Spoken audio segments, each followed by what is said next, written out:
पुस्तक का नाम क्या नारी इसी दुर्दशा में पड़ी रहेगी। लेखक पंडित श्री राम शर्मा आचार्य। ऑडियो 1। नारी की महानता को समझें। नारी पुरुष की पूरक सत्ता है। वह मनुष्य की सबसे बड़ी ताकत है। उसके बिना पुरुष का जीवन अपूर्ण है। नारी ही उसे पूर्ण करती है।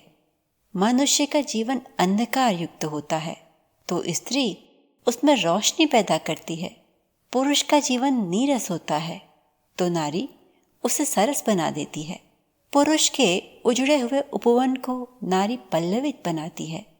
इसीलिए शायद संसार का प्रथम मानव भी जोड़े के रूप में धरती पर अवतरित हुआ था। संसार की सभी पुराण कथाओं में इसका उल्लेख है। हमारे प्राचीन धर्म ग्रंथ मनुस्मृति में उल्लेख है, द्विधा कृत्वात्मनस्तेन देहमर्धेन पुरुषो भवत् अर्धेन नारी तस्यास विराजम सृजत प्रभुः। उस हिरण्यगर्भ ने अपने शरीर के 2 भाग किए, आधे से पुरुष और आधे से स्त्री का निर्माण हुआ। इस तरह के कई आख्यान हैं जिनसे सिद्ध होता है कि पुरुष और नारी एक ही सत्ता के 2 रूप हैं और परस्पर एक दूसरे के पूरक हैं। फिर भी कर्तव्य, उत्तरदायित्व और त्याग के कारण पुरुष से नारी कहीं महान है। वह जीवन यात्रा में पुरुष के साथ ही नहीं चलती, वरन उसे समय पड़ने पर शक्ति और प्रेरणा भी देती है। उसके जीवन यात्रा को सरस, सुखद, स्निग्ध और आनंदपूर्ण बनाती है। नारी पुरुष की शक्तियों के लिए उर्वरक खाद का काम देती है। महादेवी वर्मा ने नारी की महानता के बारे में लिखा है, नारी केवल मांस पिंड की संज्ञा नहीं है। आदिम काल से आज तक विकास पथ पर पुरुष का साथ देकर उसकी यात्रा को सफल बनाकर उसके अभिशापों को स्वयं झेलकर और अपने वरदानों से जीवन में अक्षय शक्ति भरकर मानवी ने जिस व्यक्तित्व चेतना का विकास किया है उसी का पर्याय नारी है। इसमें कोई संदेह नहीं है कि नारी धरा पर स्वर्गीय ज्योति की साकार प्रतिमा है। उसकी वाणी जीवन के लिए अमृत स्रोत है। उसके नेत्रों में करुणा, सरलता और आनंद के दर्शन होते हैं।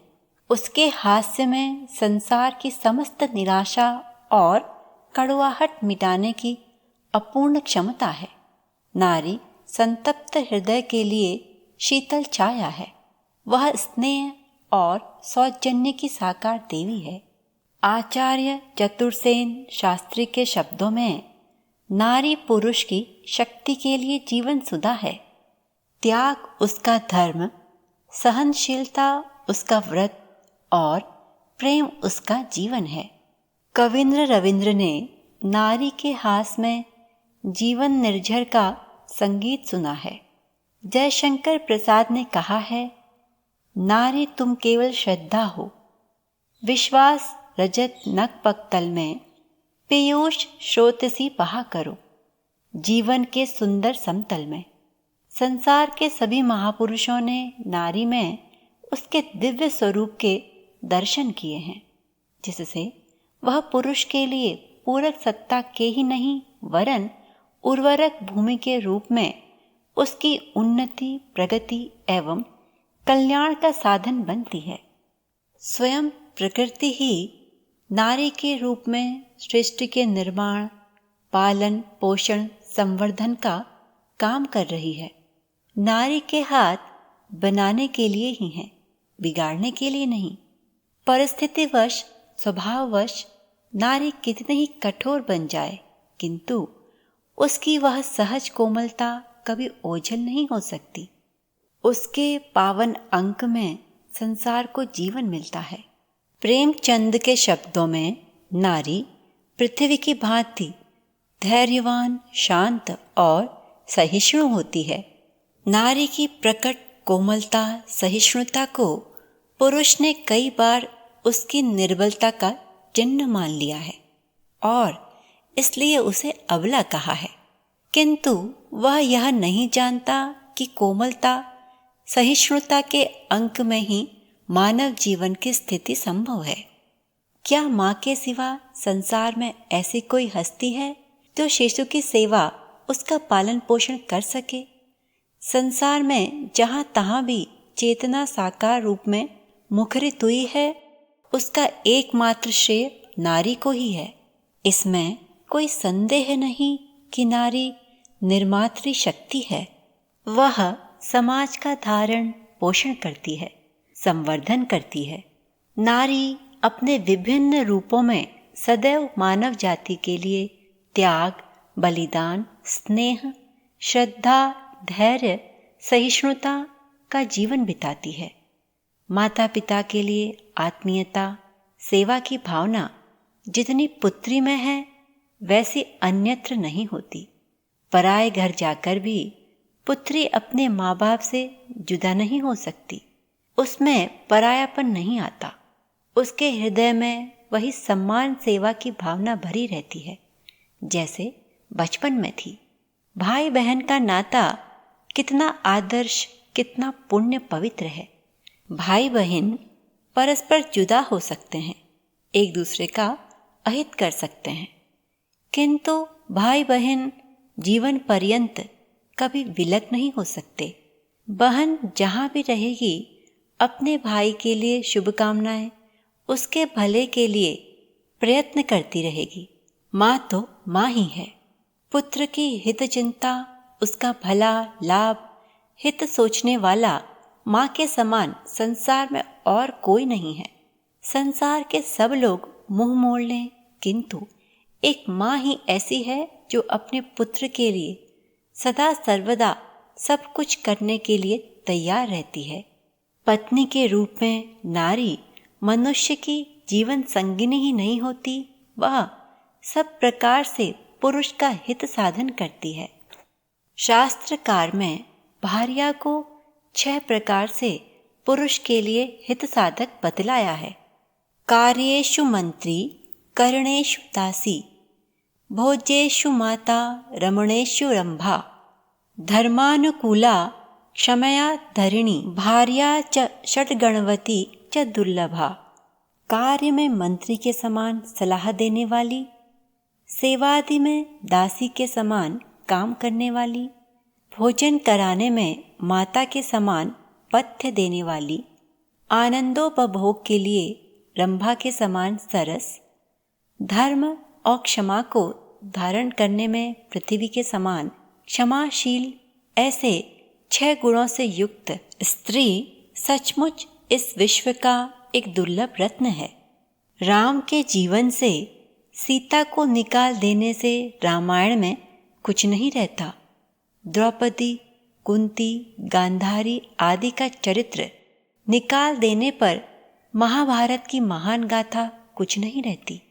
पांडवों का जीवन संग्राम अपूर्ण रह जाता। शिवजी के साथ पार्वती, कृष्ण के साथ राधा, राम के साथ सीता, विष्णु के साथ लक्ष्मी का नाम हटा दिया जाए तो उनके लीला, गाथा, चरित्र अधूरे रह जाते हैं। प्राचीन काल से नारियां घर गृहस्थी को ही देखती नहीं आ रही। समाज, राजनीति, धर्म, कानून, न्याय सभी क्षेत्रों में वे पुरुष की संगिनी ही नहीं रही, वरन सहायक, प्रेरक भी रही हैं। उन्हें समाज में पूजनीय स्थान दिया गया है।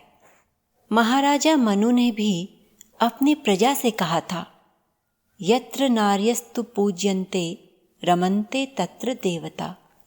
जहाँ नारी की पूजा होती है वहाँ देवता निवास करते हैं, क्योंकि समाज में नारी को सम्मान्य और पूज्य स्थान देकर जब उसे पुरुष का सहायक बना दिया जाता है तो ही समृद्धि, यश, वैभव बढ़ते हैं, जिससे सुख, शांति और आनंद पूर्वक जीवन बिताया जा सकता है।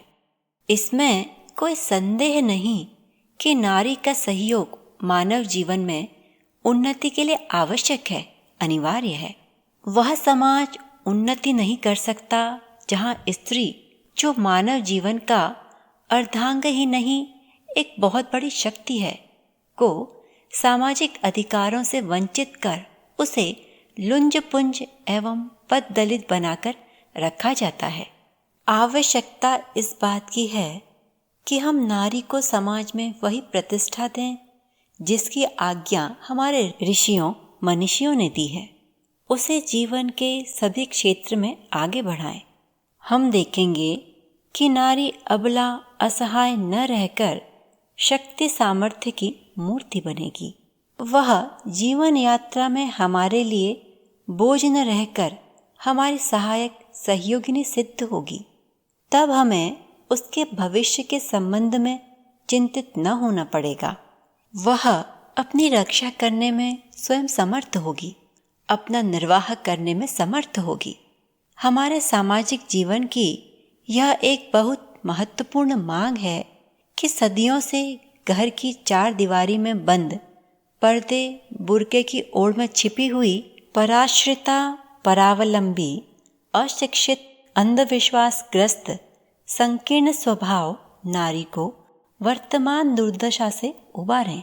उसे समानता, स्वतंत्रता की मानवोचित सुविधा प्रदान करें।